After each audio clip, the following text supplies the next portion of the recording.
Yes, you already know what it is. Two of the best bad guys in the biz. I go by the name of Steph Ronan, and that's my main man, Aaron McKee.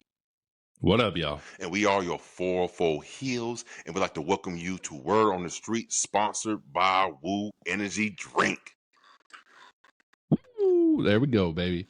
All right, bro. We're going to start with an AEW topic. Let's and go. It is, we talked about it a little bit on the Carrying Cross podcast, but for you WWE people who don't like, the AEW content, we'll throw some AEW in here right now. Kyle Fletcher reached a contractual agreement. And the only reason I'm bringing that up is because guess who else signed up? Who? We saw a little vignette, a little return, a little bat signal in the sky. Someone else signed a long-term deal with AEW, and his name is Hook. So we get Hook, and we get Kyle Fletcher signing long-term deals with AEW. All I know is that WWE reached out to Kyle Fletcher. Haven't heard any word if they reached out to Hook. I'm sure they might have because Taz connect, but maybe not because Taz is everywhere. Michael Cole recently came out and said his favorite commentary partner of all time was Taz. So Not Pat what do you McAfee? think? No. But how you feel about these signings? I'm more excited about Kyle Fletcher. He would not be a good fit in WWE at all. Not anything against Kyle Fletcher. I just think he can show a lot more who he is in AEW Correct. than he'd be handcuffed in WWE for sure. He definitely will be handcuffed in the E. This is a great two signings. I think there's a lot more potential in Hook than a lot of people let on to be. And I think they've been bringing him along slowly. There's no need to rush this dude. This dude is a young man, very young man. So they got plenty of time to build him up and to put him into that main event scene, which I feel like they have the hopes for. As far as Kyle Fletcher, bro, like you took the words out of my mouth. He wouldn't be a good fit in the E. He would not. He would not be a good fit. But hey, I'm glad he's back with AEW. That's where he belongs. They let him they give him the AEW have a larger room to play with and freedom than the E does. And I think this is what these type of wrestlers need, is that elbow room. You know what I'm saying? So yeah. this is great stuff. Matter of fact, another word on the street I might add on to that. Queen Aminata also signed a 3-year deal to re-sign with AEW. Let's go. Let's go. Yeah. Yeah, bro. I hate in life when people are always like, oh my God, you look so much like your dad, or you look so much like your mom. I'm like, no shit. You came out of them. That's why you look like your parents. Yeah. But bro, I've never seen a kid not look like his dad more than Hook and Taz, bro. Them motherfuckers do not even look related. No, bro. They don't. I don't see Taz and Hook. I'm like, that's his pops. Yeah. Okay. Hey, I'm gonna take the word for it, but I mean, man, he don't look like his pops like that. At all, bro. I mean, maybe he looks more like his mama. You know what I'm saying? Yeah, maybe he looks like his mama. We'll see. We'll see, bro. But let's keep it on the AEW train, bro. Mercedes Moné was on MVP's podcast.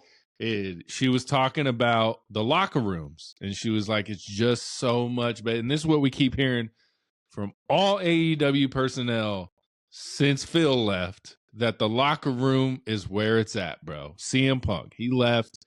The locker room is it. I mean, Mercedes wasn't there when CM Punk was there, but she says, and she even jokes, she's like, I do have my own locker room, which is nice, so I can't escape the drama, but I rarely do. But she's just talking about how much better the locker room is compared to how much WWE's locker room is. But in the same breath, WWE people say the locker room's a lot better since, that one person, Vince McMahon, is gone from that backstage environment. So overall, the morale in locker room seems very high for both companies, which is, I think, a good thing.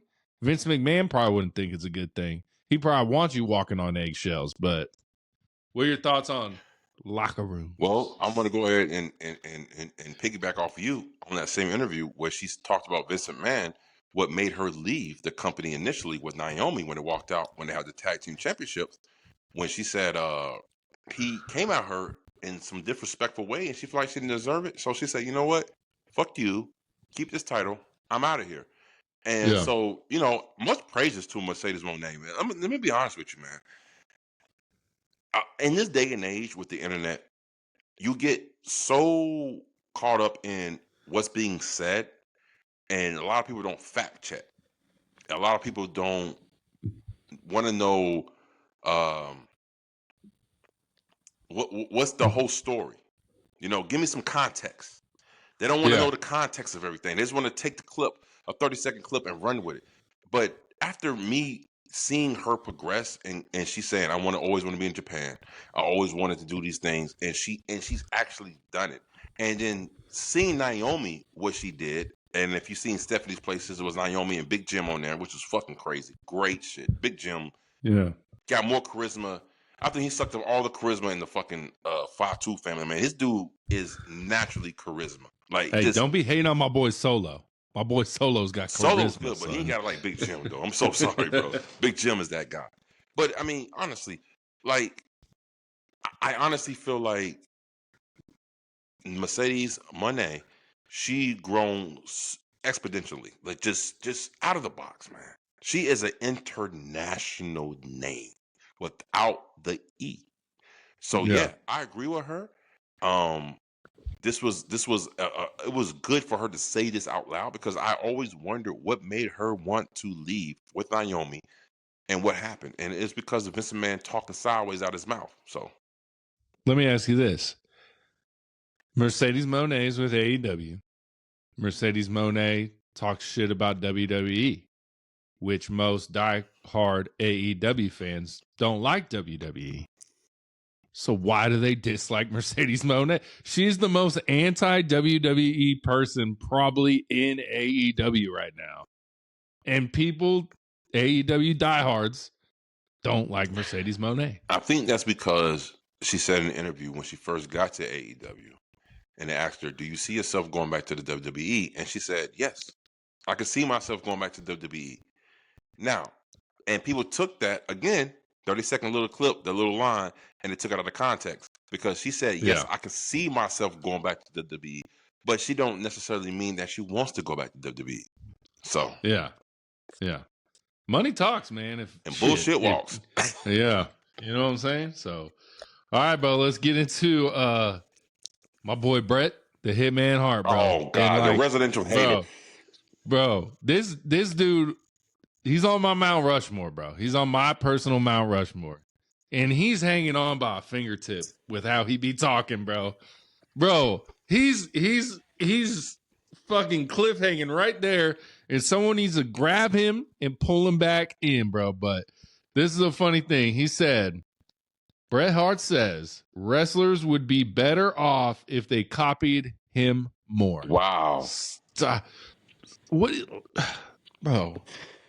Go look. I'm gonna let you talk, bro. And I'm gonna say something. You want me to say something? You talk. Which one you want to do? Bro, go ahead, bro, man. Go ahead. I'm frustrated with my man, the Hitman. I saw that. Right? I saw that, and immediately was like, we know what? Between the Goldberg and then what he said about the AEW wrestlers, and then now I'm like, bro, you sound like Jim Cornette. You sound like the old man, get off my grass type of shit.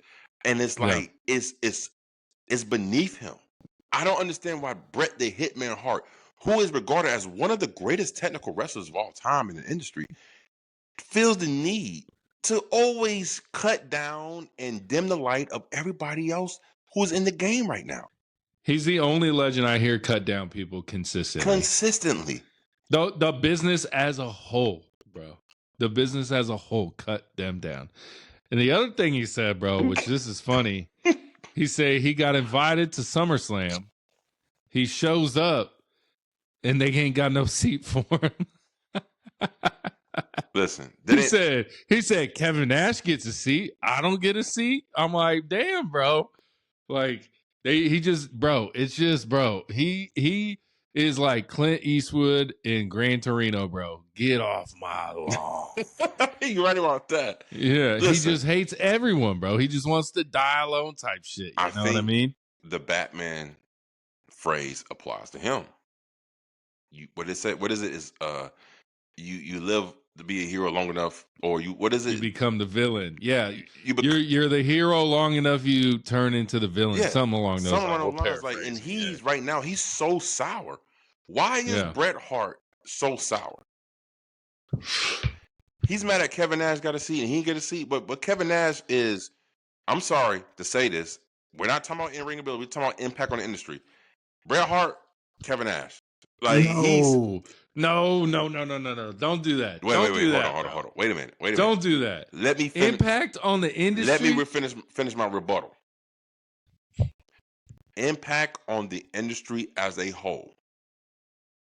Bret Hart, Kevin Nash. Why No. Kevin Nash? Kevin Nash is part of the biggest storyline in fucking pro wrestling history, NWO. The NWO, give or take, or what your opinion is probably the most famous faction of all time. Past the Four Horsemen, past DX, because of what they generated and what they started by them being together. Okay? You can't dispute that. You cannot dispute the NWO. You're talking about Hollywood Hogan, Scott Hall, Kevin Nash. You can't dispute that. Who were the two wrestlers that made it okay and made it box office to be a smaller guy? Not a Kevin Nash, not a Hulk Hogan, not a Andre the Giant. HBK and who was it? Which had more impact on the industry, bro? The NWO. Was it bro. We wouldn't have all these wrestlers. We'd be still watching fucking just leg kick. We wouldn't be watching the athleticism that there is today without Bret the Hitman and I Hart agree and with you. HBK. I totally agree with you on that. But what I'm saying is, I don't think you understand what I'm saying. What I'm saying is, when it comes to impact, when it comes to mainstream notoriety and fucking mainstream publicity, Bret Hart wasn't mainstream like that, Oos. It was no one was back when he was wrestling though. It was, but it wasn't Kevin Nash that did it. If you take one person out of the NWO, R.I.P. Hulk Hogan, NWO ain't shit without Hulk Hogan. Of course, I'm not agreeing with you, but we can't change history because it's already in the books. And Kevin Nash is part of a faction that changed the fucking way pro wrestling is viewed. They brought that sense of realism to pro wrestling in a time when everything WWE was so cartoonish, and you have Garbage Man and Atomic Bombs, Mans, and all types of fucking man-tours and all types of shit. It was bad, going on over there. It was bad. But WCW brought that realism of the NWO getting attacked from the backstage, baseball bats, police officers coming out there. Come on. You know what?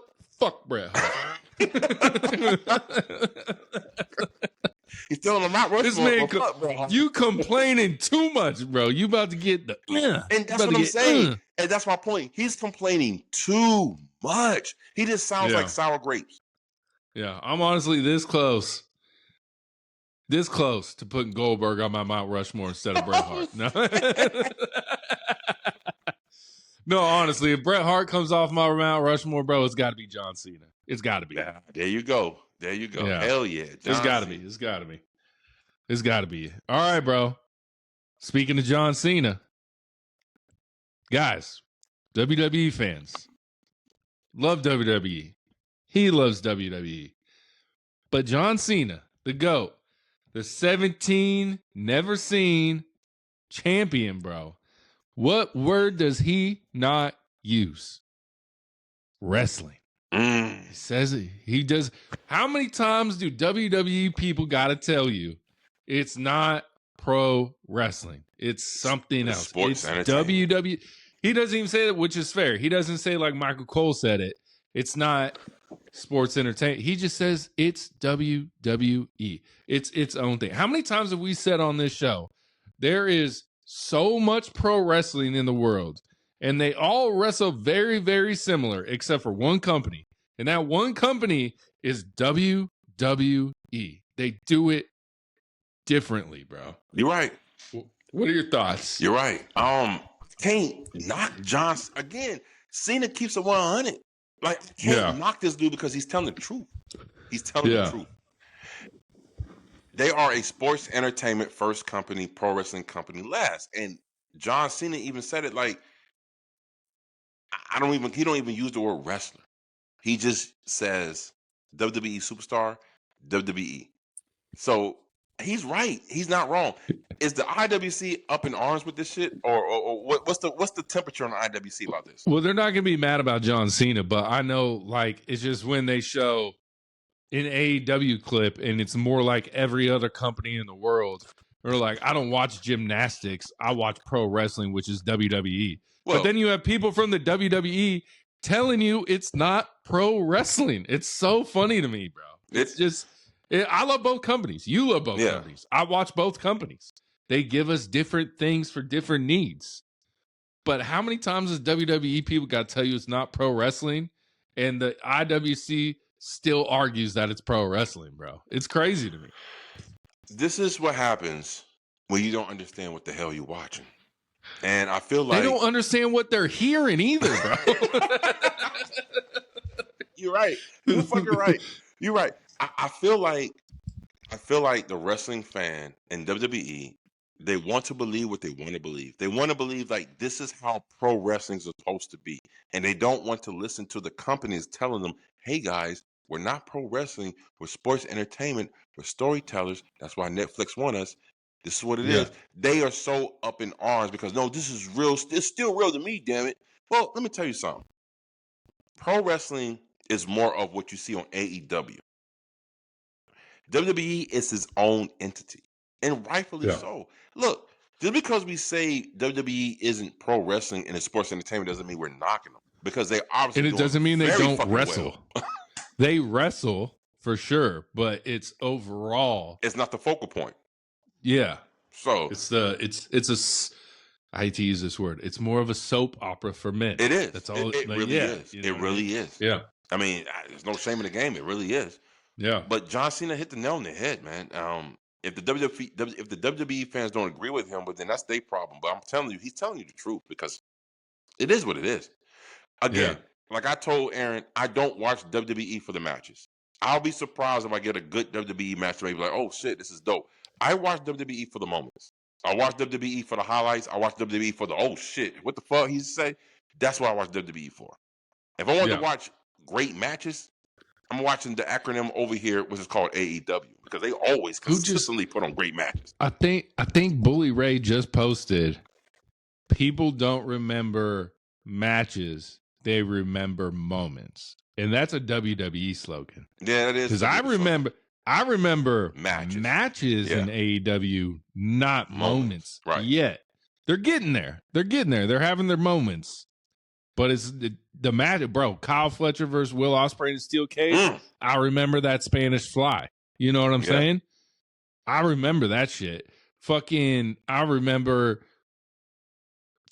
previously, obviously, it was really close, but Moxley getting hung by a chain in a match. I remember the fork stab in. I remember matches. I remember that shit in AEW. But you know what? Those are moments within matches, though.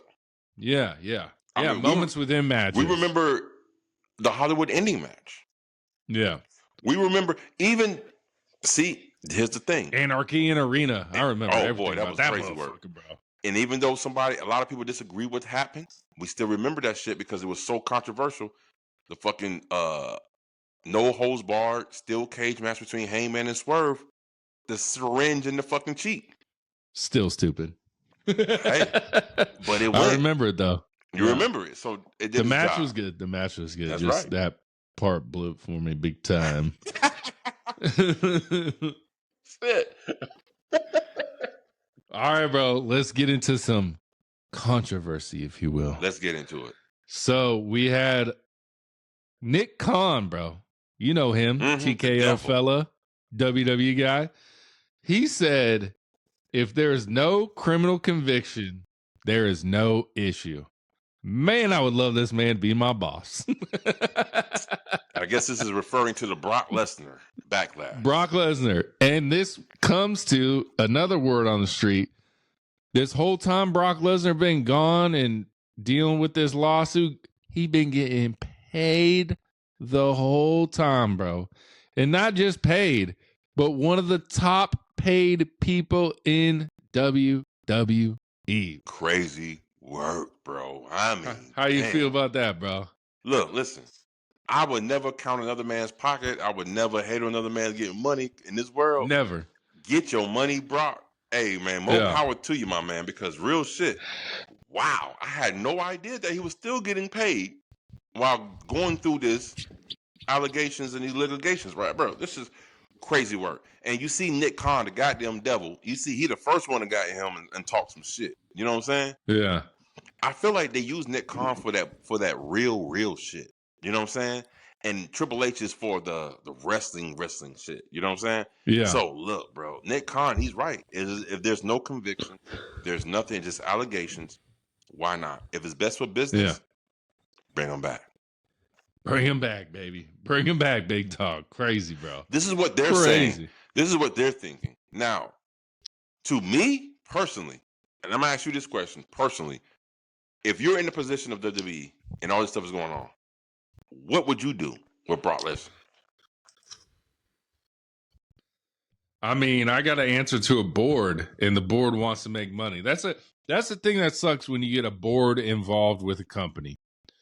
All they want is money. Mm-hmm. That's it. You this member on the board, you this member on the board, you this. All you want to do is make money. As shitty as Vince McMahon was, and apparently he was a big shitty person, sex traffic women, whatever. All he cared about was WWE getting big. Mm-hmm. That's all. He didn't care about money. You know what I'm saying? Yeah. And this brings me to a very interesting point. Who was friends with Vince McMahon for a long time? Ari Emanuel. Oh. This is reported by Dave Meltzy, so we don't know how true it is. Ari Emanuel, Vince McMahon been friends for 25 years. When Vince McMahon sold WWE, people, the word on the street, said he had bigger and better offers for more money to sell WWE. Really? But he sold to his friend. Sold to his friend. So maybe, they're saying maybe, especially with Brock Lesnar coming back, is there a chance Vince McMahon comes back, bro? Listen, I told you this months ago. He coming back. He coming back, bro. Did you see him in that TMZ interview, though? He old. Listen, the boy got gray streaks and everything. Bro, that was, he got the skunk. Did you see the real Hulk Hogan TMZ joint? Yeah. Okay. And I got a word on the street, we're gonna do the word on the street. Okay, we're gonna stop that right there. So, yes, I said it months ago. I don't see a WWE long enough without Vince McMahon. One shape, form, or fashion, he's coming back. You think so? I feel it. I feel it, man. I feel it. But wait a minute. Back to you. You answer, and I'm gonna answer. What would you do if you were in a position with TKO with Brock Lesnar or all this bullshit? What would you do? And I didn't make my board members money, I'm bringing back Brock Lesnar. Let me grab my pen.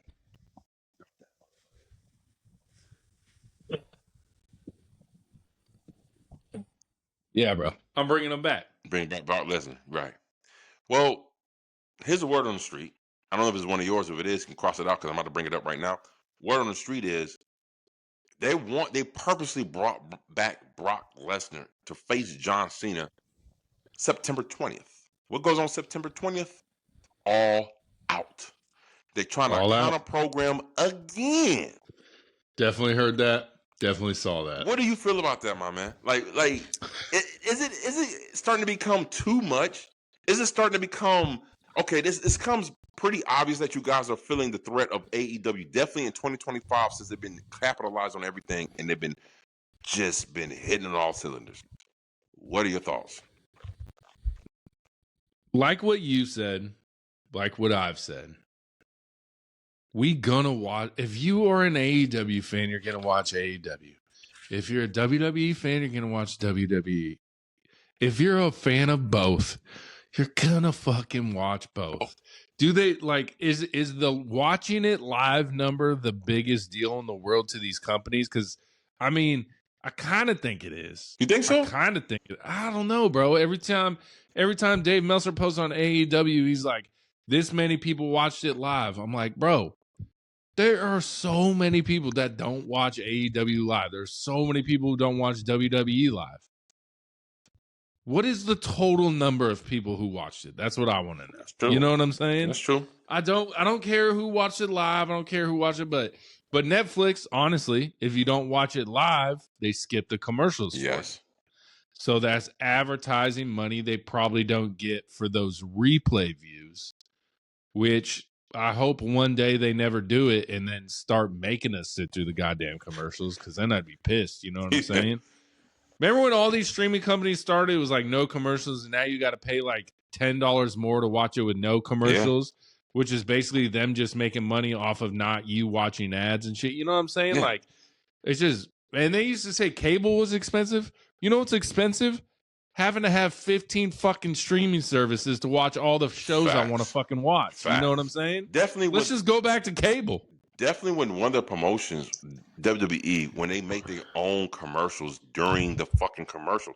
Like, I've seen shit where I see Peacock commercials, and then I'm going back, and it's WWE commercials for shopwwe.com or a new show that's coming out for Unreal. It's like, man, advertising is what it is. Let's go back to cable with DVRs. That was peak television, bro. There we go. You paid for one thing, you got everything, and then if you recorded it, you could fast. I remember my dad being there when that shit first came out. I was like, Dad, when did you want your show? He's like, I'm gonna wait 15 minutes so I can watch it without commercials, baby. Exactly. You know what I'm saying? Like, exactly. Same way I like my NFL games without commercials. Oh, bro, that's tough. That's tough, bro. See, I can do that. You can't. I don't think you can. Bro, I'm about to find out this year, bro. I might be working Sundays. You know what I'm saying? Yeah. But with working Sundays, guess what I'm not buying? I don't need Red Zone. I don't need Sunday ticket. You know what I'm saying? So I'm going to still record the Cowboy game. Yeah.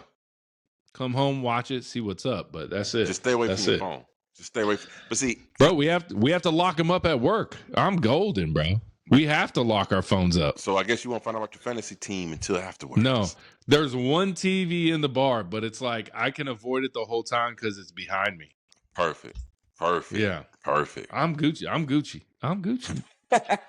Perfect. Oops. All right, let's go. Let's keep it up with the money grabs, bro. We touched on a WrestleMania in Saudi, and we might have touched on 2 WrestleManias a year, bro. Oh boy. Is it too much? What if the NFL's like, hey, guess what, guys? We're doing a Super Bowl week 8, bro. We're gonna throw one right in the middle. I think it takes away from WrestleMania to have 2. It already took away from WrestleMania to have 2 nights. Now you're gonna have 4 nights? I'm cool if there's 2 WrestleManias if it's one night. Mm-hmm. I'm okay with that. Put one, when you usually have it in April, put one, like October-ish, maybe? Yeah. But how do you feel about 4 nights of WrestleMania a year? In retrospect, 365 days, 4 days, not that much. But I feel like the mystique of WrestleMania has been long gone ever since they put Royal Rumble, Survivor Series, SummerSlam, and the big-ass stadiums. To me, what made WrestleMania was the capacity of the crowd and these large football stadiums. And every other have it in domes. I mean, that was the visual. Like, this is WrestleMania. Look how many people's in here. But now we got SummerSlam 2 nights. We got Royal Rumble in stadiums. We got Survivor Series in stadiums. Now the mystique is kind of gone. But it's still WrestleMania. Keyword kinda. Yeah. Not all the way. It's still WrestleMania. But the mystique of it being like, man, how many? 70, 65,000 people in the stadium, football stadium, is gone. Because now it's the norm. They sensitized us to the point to where, hey man, you got SummerSlam 2 nights in the fucking stadium. SummerSlam this past year, MetLife Stadium. That would have been a WrestleMania. Mm-hmm. They doing the same thing, and I feel like it's too much. It's money grab situation, like you started off the take with. It's a money grab situation, and I feel like it's killing the mystique. 4 nights of WrestleMania, I'm not with it, bro. You cannot possibly have that much content and keep people entertained at least 4 hours a night. Nah. I'm not No. with it, man. All right, bro. Me neither. Fuck that shit. But Jay White, bro, he gonna be out for a long time. Yeah. That's a word on the street, Yeah. bro. I love the cardboard cutouts that they're fucking doing for their hurt boys, bro. That shit's amazing, bro. The interest is dope. Is he just gonna be one of those guys that it's always like a what if he didn't get injured so goddamn much? So far, the way Jay's career has played out, I don't think he will be. I just feel like this is one of these major injuries that's going to set him back a little bit. But Yeah. I don't see him on the level of Adam Cole, if that makes sense. Yeah, which we still don't know what's up with Adam Cole. We still don't have anything about Adam. What did he have, bro? What happened? I don't know. We don't know. But Jay White, man, I really liked him. He was kind of on that. I love him. Upward, like I thought he was a viable option to beat fucking John Moxley. I was like, oh shit, are they gonna go from Cope to Jay White, and then Jay White gets injured? Bang bang gang. Hopefully a speedy recovery, my guy. Bro, this is all time, bro. Bro, JBL is gonna be doing commentating with Corey Graves. Oh. For Triple Mania. Oh! And I'm like, bro, they got the best heel to go to Mexico. Oh, man. Bro, remember those skits, bro? The Border Patrol skits, bro? That's what I'm saying. That's the first thing that popped in my mind when you said JBL and AAA. I'm thinking about the Border Patrol skits. He's running people away. What the fuck? Yes. Man, that's perfect, bro. JBL. That is Jesse Ventura times 100 right there. Times 100, JBL in Mexico, bro. Shout out JBL, bro. I was going to do overrated, underrated JBL, but then I was like, I got a better one. But JBL, man, he doesn't get enough love for how long he was in the business before he actually found a character that just fucking clicked. Terry Bradshaw. Like, that was his... Yeah. APA, bro. Yeah. Yeah. And then he became JBL as Texas oil millionaire, which I think he really is. He blew up. Right? He blew up off that. Yeah. Yeah. Yeah. The cabinet. And then he gave the rub to John Cena. Yeah. So great stuff. Shout out JBL, bro. I can't wait. I think I might watch this AAA, bro. I'm excited. On YouTube, right? Yeah, on YouTube. I'm gonna watch it too, man. YouTube, JBL's commentary. I cannot wait to hear the shit he's gonna say, man. Yeah. And he's with the right company for that shit, to be honest with you. They're gonna let him say what he wanna say. AAA. Him, Corey Graves, and Mexico, baby. Yeah. Good shit. Good shit. All right, bro. So I got two more word on the streets. So we're gonna go the Vince TMZ documentary. Let's get it, man. The real Hulk Hogan. Yes, the real Hulk Hogan. And the two things I picked up on was Vince McMahon did not like the way they had Hulk Hogan come out on January 6th Raw, and he felt very upset about it. Very upset about it. How you feel about that, bro? Vince McMahon said, whoever did his makeup need to be fired. That's what he said. Oh, yeah. He said he came out looking weak. I said, yo. And that's what makes Vince McMahon. The presentation of the superstar and the performer always have to be on point. Yeah. You will always notice, if anybody who watches the E, if you notice, around WrestleMania season time, everybody gets a little bit more buffer. Everybody gets a little bit more cut. Everybody gets a little bit more fit. It's about presentation for the biggest stage of them all. And Vince McMahon was so high on that. I don't think Triple H is as high on it as Vince McMahon is. But yeah, Vince McMahon said whoever did his makeup need to be fired. And he was so disappointed that everybody was booing him out. He said he deserved better than that. And I agree with him. Hogan deserved better than that. There's no way you could have presented Hulk Hogan in California right after this motherfucker ripped off his shirt for Donald Trump. In California, bro. There's no way you could present Hulk Hogan on that show and have him get cheered. There's no way, bro. And that's why I say it wasn't Hulk Hogan's fault. It was the producer's fault for bringing him out in California and not doing the research. Because I can guarantee you this, if Vince McMahon was in power, he never would have made a mistake like that and bring Hogan out in California. Yeah. I was like, there's no way you could have made him look good. No now, way. the other thing Vinnie Mac was upset about was that he wasn't invited to the the Hulk Hogan 10 bell salute. What'd he say? He was just like, I was very upset, kind of pissed off. They didn't invite me to the 10 bell salute, because Vince, regardless of how shitty Hulk is and how shitty Vince is, they were damn near best friends, bro. Yeah. Bros. Arm in arm. So, like, whose call was it not to have Vince there? Triple H? Was it Nick Khan? Was it TKO? TKO? TKO. All the way. Even though someone's still on the board named Vince McMahon, like he's still on the board at TKO. He didn't sell all of his shares yet. Right. You know what I'm saying? Well, he's not on the board. He owns shares. Excuse me. That was totally a TKO call. They don't just to have Vince McMahon on WWE TV. They didn't want to take the risk. So that was a TKO call. And I mean, think about this. I know it wasn't Triple H doing that because Triple H arrived to Hulk's funeral with Stephanie, Shane, and Vince. So it is not a Triple H thing. Yeah. It was totally a TKO call, trying to protect their image, trying to protect their, the public's view of what they're all about. So that's a TKO call. Again, another way TKO is fucking up the damn shit, bro. And whoever records on their cell phone to capture all the people at a funeral, that's crazy, bro. That's crazy work, bro. Listen. That would be the last thing from my mind, bro. Listen. I mean, let me record everyone that's in this motherfucker. Now that you harped on it, let me harp on it more, too. If you record your favorite wrestlers going through the airport, funerals, I am so sorry. And you ain't gonna, you talking to two big pro wrestling fans here. But one thing we do know about is respect.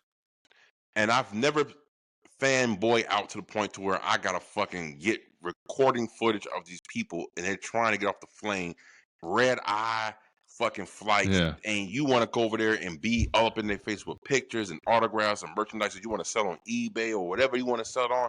Hey man, y'all cut that shit out, man. Let me tell you something. Yeah. If your life revolves around pro wrestling to the point to where you got to act out a character, something wrong with you. Something wrong with you. So let's cut that shit out, man. I know how annoyed I am when I'm traveling, bro. I couldn't even imagine people like being like taking pictures. That'd crazy work, man. These are human beings. Let them be, man. Because I know for me, traveling on the airplane, I'm talking about just a 2-hour flight. When I get off that motherfucker, I don't want to be bothered, bro. Yeah. You feel me? And that's a 2-hour flight. So I can only imagine when they're coming from places like Glasgow and different countries and stuff, and you want to be up in their face with cameras and merchandise to sign, man. Sign this. Leave the wrestlers alone. Give them space. You know what I'm saying? Like Eminem saying, when you see me in public, do not come and speak to me. I don't know you and no, I don't owe you a motherfucking anything. All right, bro. Dave Meltzer says WWE is actively trying to cause AEW to not get another TV deal down the road because they want TNA to be the second biggest promotion in the world. Well, with that being said, I can see that, but they're not going to succeed because AEW only did this since 2025. And there's a lot, and there's one thing that people don't understand about AEW and Warner Brothers Discovery. There's a sense of loyalty with them because AEW latched on with WB at the right time during this renaissance of pro wrestling. And with their improvement of the streaming services, and I'm going to go ahead and go into my word on the street, an estimated attendance for all in, I was wrong. I said they get 20,000, they be good. Now it's coming out, it's 28,000 to 29,000 was attendance for the All In Texas All In. With another $3 million at the gate. I've said it once before. I'm gonna keep saying it again. AEW's momentum is at an all-times high because they're going against the juggernaut of WWE, and they're standing toe to toe with these motherfuckers to the point where WWE got to say we got to counter book program every single damn thing they do. Yeah. So, and I don't know if counter booking with the Brock Lesnar is the best strategy. Because, it's not. Because when you have Brock Lesnar come out at SummerSlam, AEW's TV viewership shot up 100,000 people in 1 week, bro. In 1 week. And that goes into my next thing. AEW viewership for last week's Dynamite shot up 100,000 people. And the Brock effect. Some say it's the Brock effect. Some say it's the MJF effect of him being on a very successful movie of Happy Gilmore 2. People said they love his part of it. I haven't seen it yet. I'm waiting to see it. I got to see still haven't seen number 1, so I'm waiting to see number 1 before I see number 2. Have you seen Happy Gilmore, bro? Have you seen Happy Gilmore 2? Yes, I saw it the fucking hour it came out, bro. How was it? You haven't seen Happy Gilmore 1? I haven't, bro. I know, man. Podcast over, bro. Bye. I know. I know, man. I know I haven't. But how was MJF in Gilmore 2? It was good. He was good. He was real good. Yeah. He was funny. He didn't have like the biggest role. I mean, he was one of Happy's kids, right. But I mean, yeah. Bro, you got to watch Happy Gilmore 1 before I watch 2 tonight, right? Bro. Yes. Yes. That's on me. But I do like Adam Sandler's movies. It's just fucking hilarious. I just never got around to Happy Gilmore for some whatever reason. But yeah. Do you think MJF is solely responsible for the 100,000 jump for Dynamite, or do you think it's a combination of Brock and MJF, or do you think it's something else?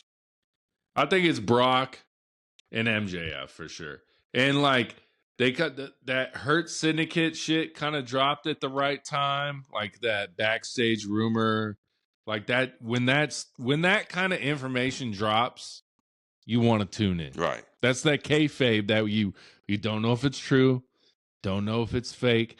It could still be true that MVP hates Speedball Mike Bailey. But you want to make money, right? Mm-hmm. So you gonna do a little backstage thing and post it. You know what I'm saying? Look at Bret Hart and Shawn Michaels. They despised each other. Most people despised HBK back in the day. But who'd they want to work with because they knew they'd make money? HBK. That's true. You know what I'm saying? That's true. That's true. Wrestlers are the coolest people ever because they will literally cannot stand this motherfucker, and then go to the ring and make the best fucking matches of all time with them. It's the professional and professional wrestling. You see what I'm saying? There's no way you could do that at other jobs. No, you're gonna sabotage the motherfucker because you don't fuck with him at all. Yeah, they'll be like, you hate him, y'all are in a group project now. You're gonna be like, this is not gonna go good, guys. This is let me off right now. Like Cody Rhodes talks about it all the time. He's like, me and Roman have really never had a conversation. Right.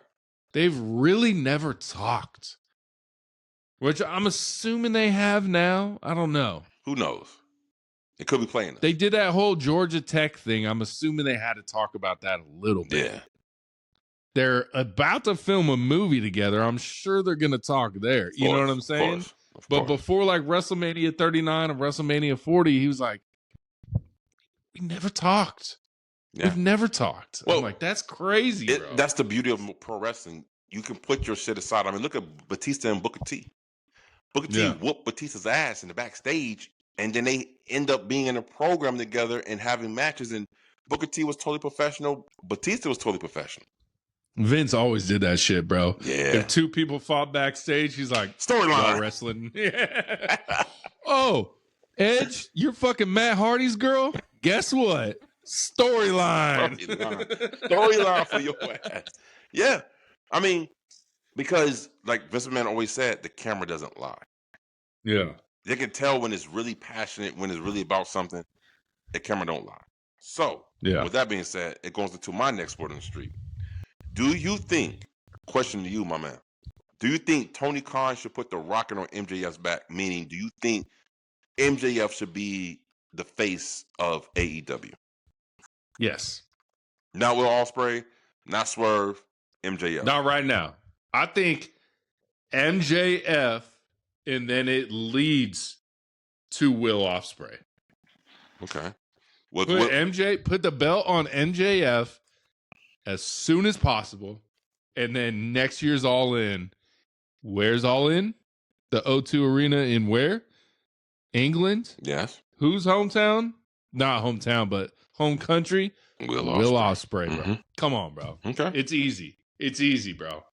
Okay. All right. Nick Khan, I'm here. Or Tony Khan, I'm here. Hire me. Hire us, bro. Yeah.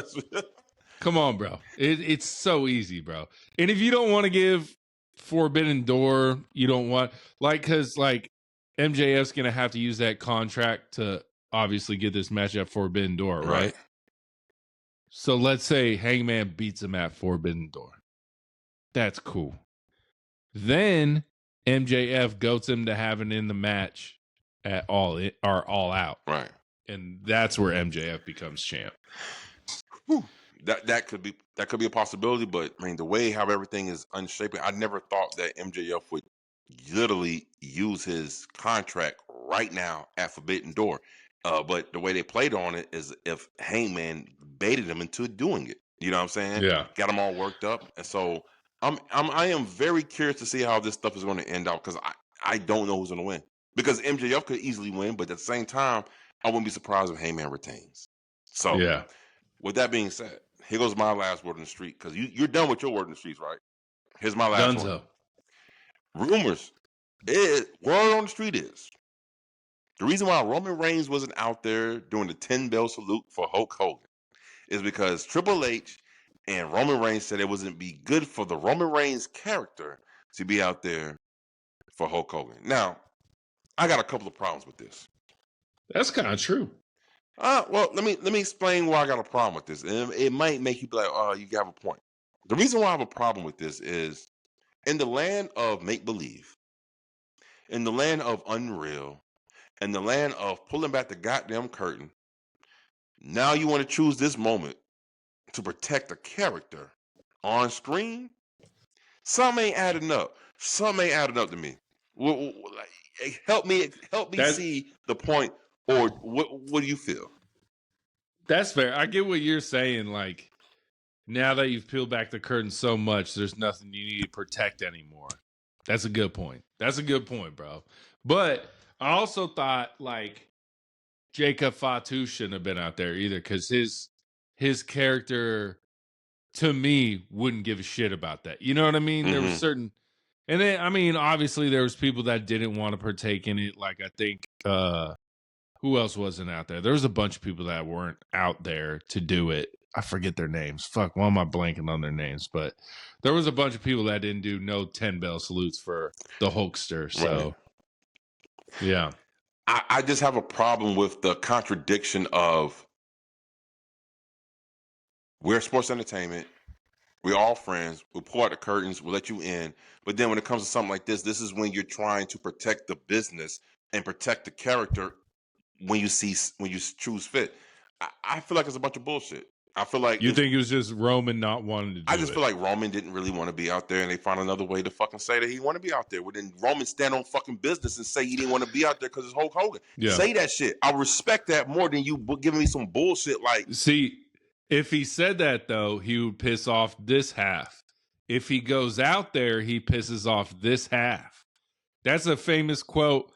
When they asked Michael Jordan about politics, they're like, will you speak out against the Republicans? Will you speak out against Democrats? He said, shit, both of them buy shoes. Right. I ain't saying shit, bro. Like, so business decision, Roman made a business decision. And if he supports Hulk Hogan, he might piss off these people. Right. If he doesn't, or if he says, fuck that, I didn't want to go out there for Hulk Hogan, he pisses off these people. Right. But you have your white, hot baby face out there. The only baby face you ever really have in the company, Cody Rhodes, was out there.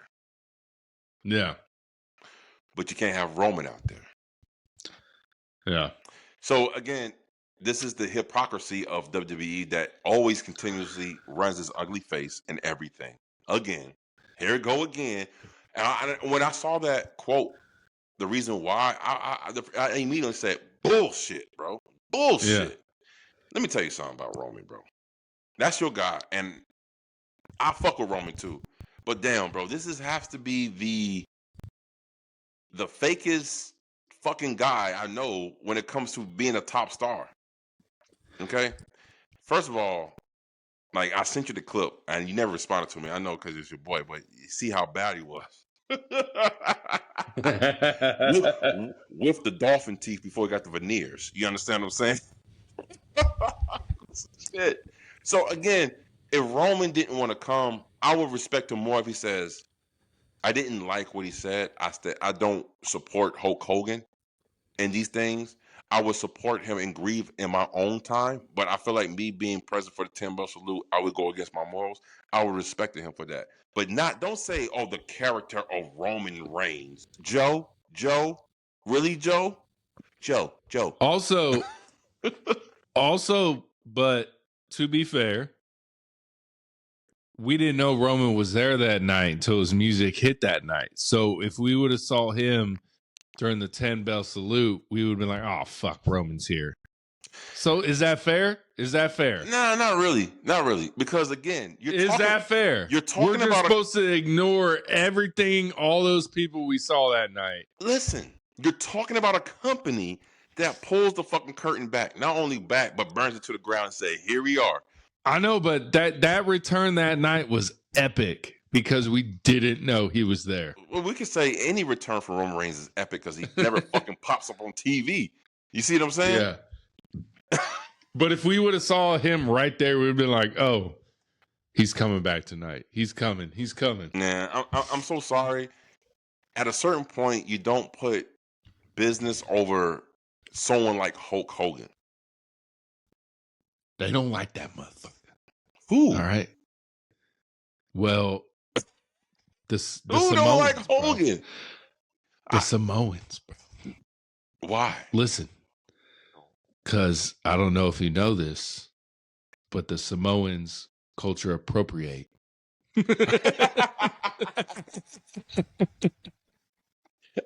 I'm just fucking with y'all. Yeah, we fucking with your little dark humor for your asses.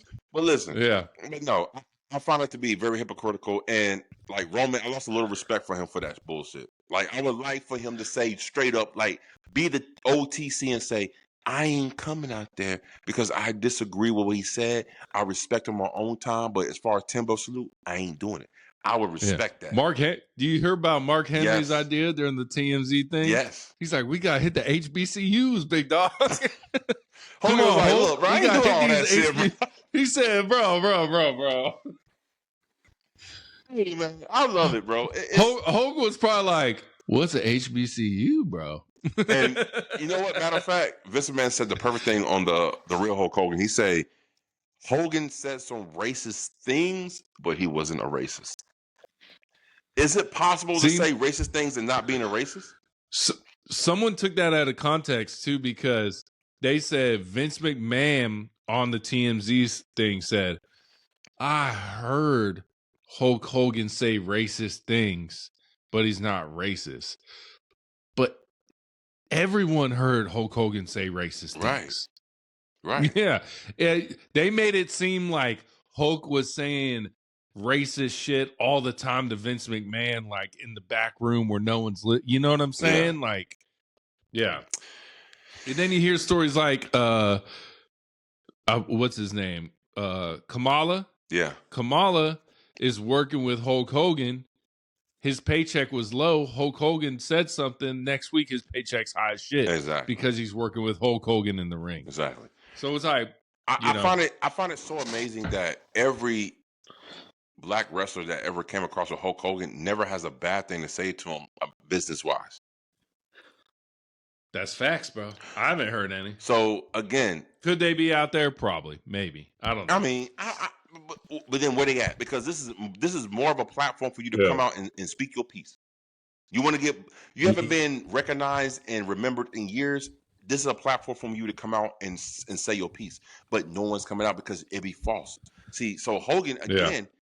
I don't think Hogan was racist. I think he has certain prejudice. but I don't think it was racist. So I think that's a properly thing. He said some prejudice shit, but I don't think it was racist.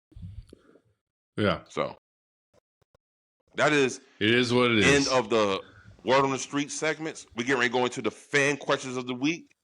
Aaron McKee, what you got? Before fan questions. Overrated, underrated, properly rated. Let's go. Who you got this week? His name. He's been known by 2 names, maybe 3. We'll say all 3 of them. Mr. 1-2-3 Kid. Mr. X-Pac. Is he overrated, underrated, or properly rated? Let me give you a little background. He was the only one, right, that was in NWO and DX. You think these motherfuckers are going, Raw is war, we're going to war, the Monday Night Wars. X-Pac was in both. He was in NWO and DX, bro. Yeah. That's crazy to me, bro. He is a Hall of Famer. So it is hard to say he is underrated. But I don't think he's a Hall of Famer solo. He's not. He's only a Hall of Famer group-wise. Group-wise. Yeah. Yes. He is. So how you feel? Underrated, properly rated? Sorely underrated, man. Sorely underrated. He was doing things innovatively in the ring that not even Shawn Michaels was doing at the time. And they can consider Shawn Michaels the Michael Jordan of the WWE ring. I will say this. Sean Waltman, a.k.a. 1-2-3 Kid, a.k.a. X-Pac, a.k.a. 6-Pac. He is underrated. Okay, One Night in China, co-star.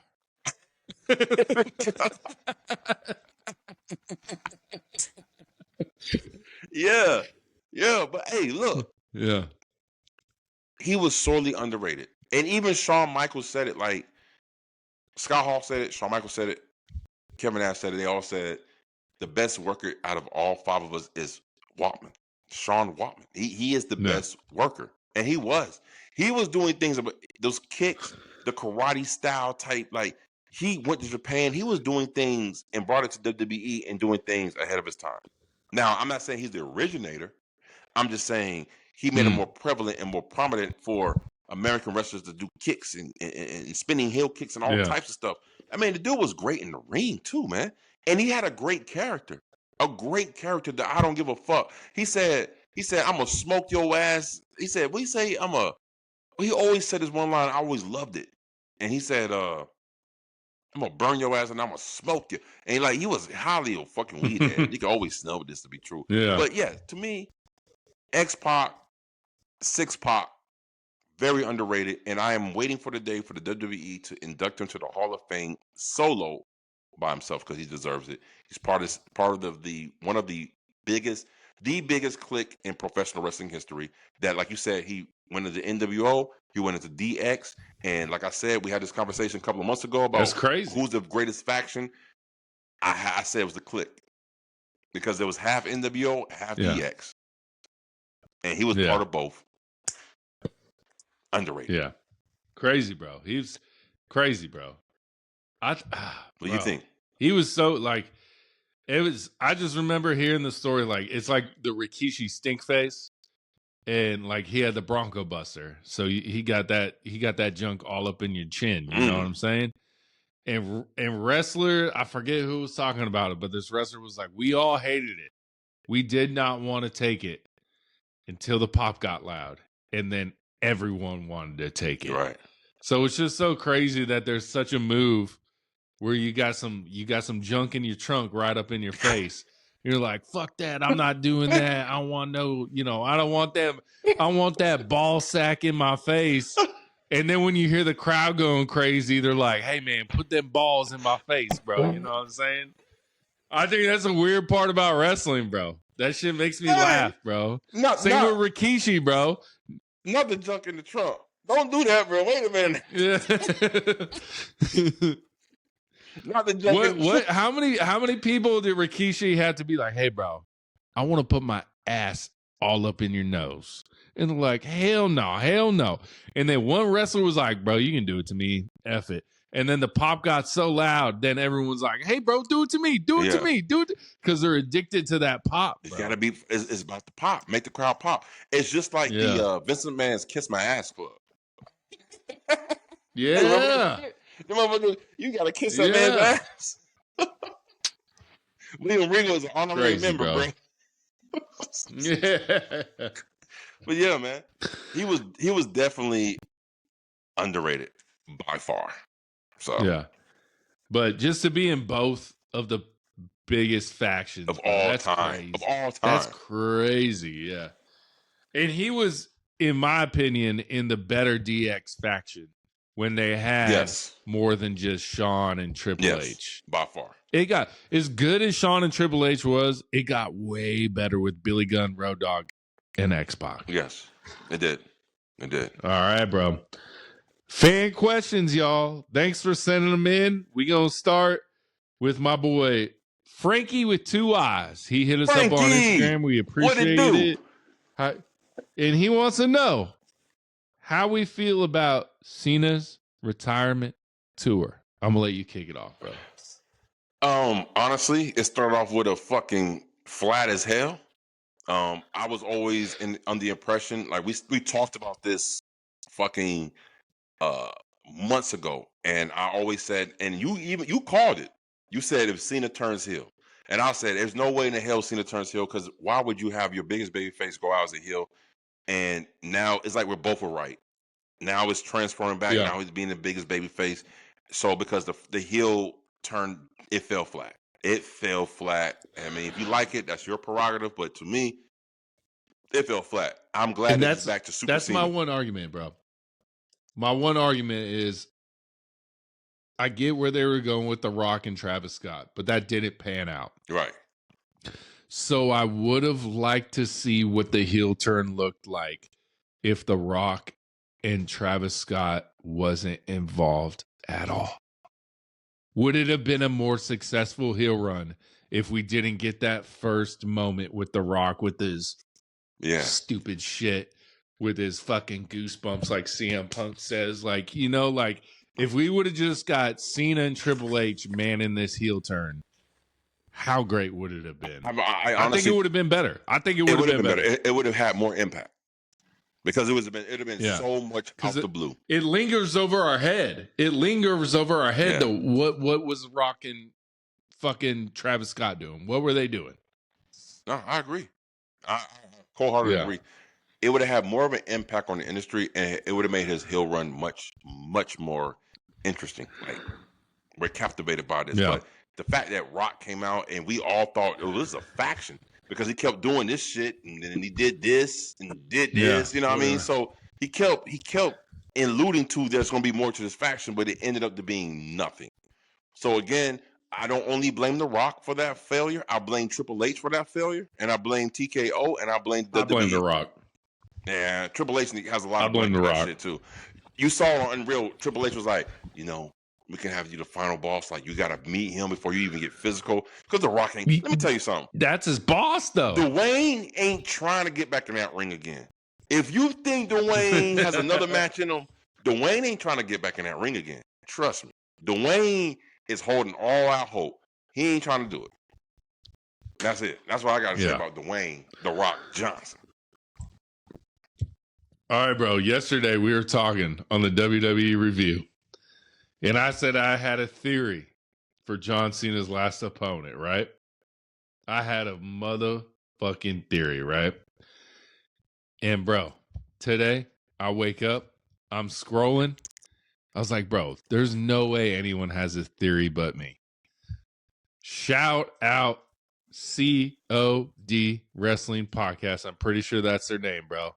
This man I commented on Twitter. I said, damn, bro. I was going to say that tonight on the pod, but you beat me to it.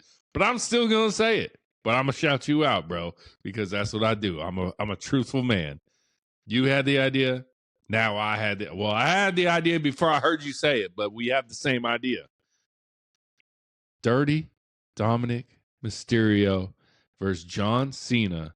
Last match of John Cena's career, because what belt hasn't he won? John Cena. The IC Championship.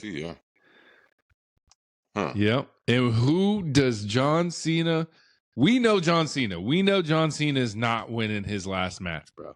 We know that, especially now that he's not a heel anymore. And who is young in the future of the WWE? My boy, Dirty Dominic Mysterio, bro.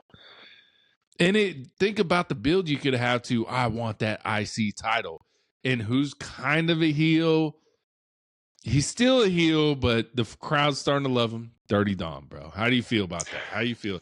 Shout out COD Wrestling Podcast. COD, I don't know what y'all. COD.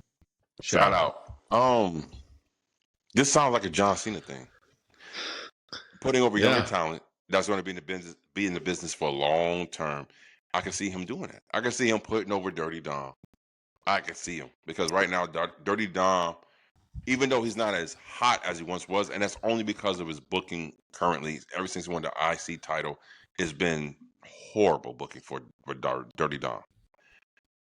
But I can see John Cena saying, my last match with Dirty Dom, I want Dirty Dom to go over because he wants to leave the business better than when he found it. So I can honestly see that.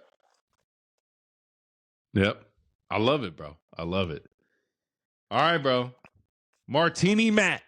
He wants to know the best AEW rivalry of all time. Oh, my God. Is it Swerve versus Hangman? Right now. Is it Swerve Hangman? Right now, I would say it's going to be Swerve and Hangman by far. Yeah. Swerve and Hangman. That's what I was thinking too, bro. There were so many layers to that story. And it all, came to a climax, like a crescendo at what pay-per-view was that? All in. He brought the chain out. It came up. It all met. Everything made sense. Y'all want to talk about long story booking? There it is, right there. It all came and made sense at that point. So yeah, right now the first greatest rivalry in AEW history that pops up in my mind will be Hangman and Swerve. The second one is going to be Mariah May and Toni Storm. Yep. Those are my two. Bro. Give me a number 3. Who is your number 3? Anyone MJF working with? I will go with Kenny Omega. I missed MJF and CM Punk, but oh boy, you missed a good one. I heard it was pretty good. I've seen some promos. You missed a good one. Yeah. I will go with Kenny Omega and Danielson. They had a 60-minute match on live TV. Went an hour, and it was so good that even Jim Cornette gave them props of how good the match was. Oh shit! Yeah, it was on a Dynamite. 60 minutes. Danielson versus Omega. Crazy work, man. So that'll be my number 3. Crazy. But yeah, the first 2. Yeah, stand by that all the way. There you go. All right, bro. We get a returning question from my boy Brandon B.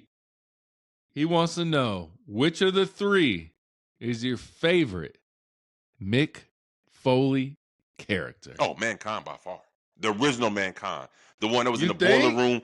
That motherfucker right there. Him? That's the one I like. That's the Mick Foley. That is no Cactus Jack love? Nah. The Mankind. Pull out his hair. Pet rats on his shoulders in the boiler room against the Undertaker. That's the Mankind I like. That's me. What about you? Before he got comical with Mankind, is what you're saying? Yes, before he got comical. It was more serious.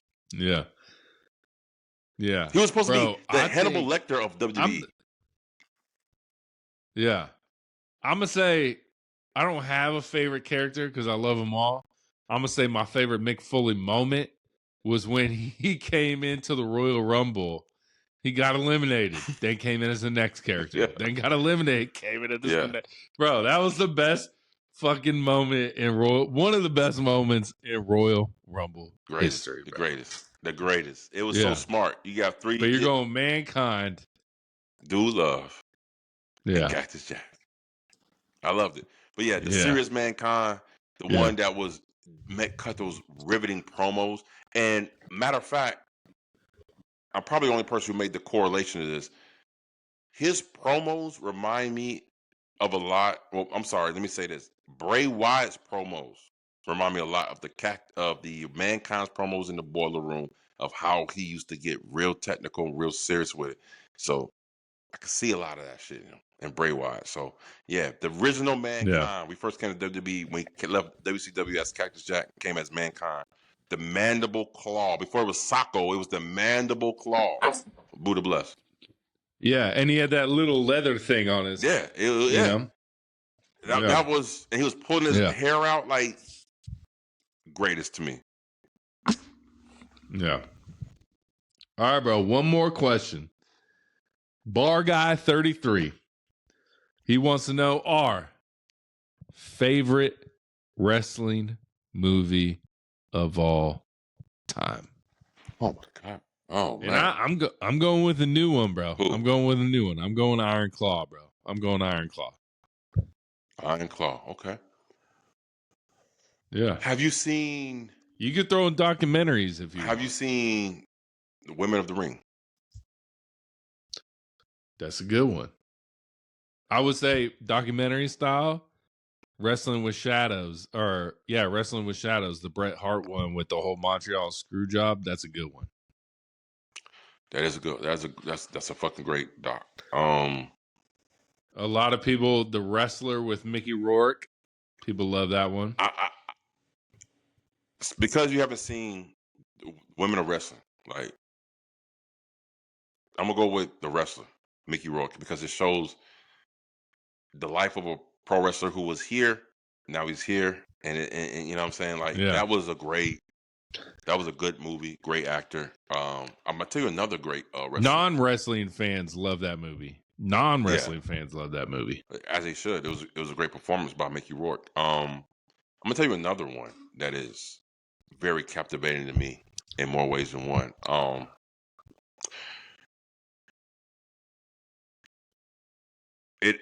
Besides Iron Claw, like the dramatics of it, there was a wrestling movie back in the days, and had Captain Luau, Roddy Piper.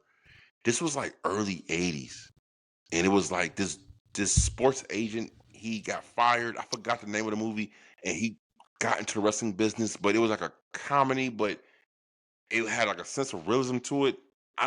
If anybody remember the name of that movie, let us know. I can't remember the name, but it was a great fucking movie. It was in the early 80s. It was great.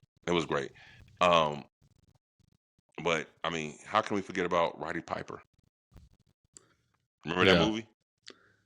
I came here to kick ass and chew bubblegum, and I'm all out of bubblegum. The movie where he thought, when he had the glasses to where he could see all these people as fucking aliens and shit. Remember that movie?